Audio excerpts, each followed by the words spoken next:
चंदा मामा और टोपी। तख्लीक़कार नोनी। हम सब गांव का मेला देखने गए। पापा ने चिंटू के लिए एक निराला चश्मा खरीदा। माँ ने मेरे लिए एक चमकदार नीली टोपी खरीदी।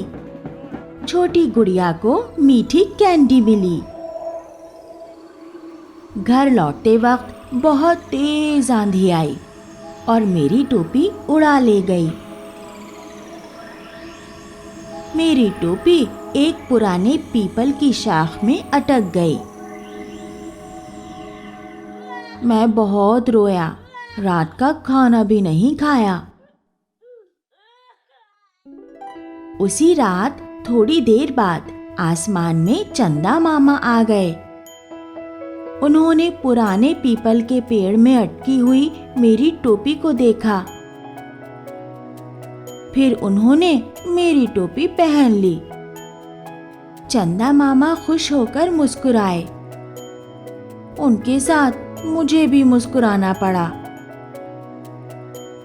अगले दिन स्कूल से वापस आते ही माँ ने मुझे एक चमकदार सुर्ख टोपी दी। उन्होंने कहा, ये चंदा मामा ने भेजी है। उस रात चंदा मामा और मैंने अपनी अपनी टोपियां पहनी और दोनों मुस्कुरा रहे थे। हम बहुत खुश थे। क्या आपको लगता है कि सूरज को भी टोपी की जरूरत है?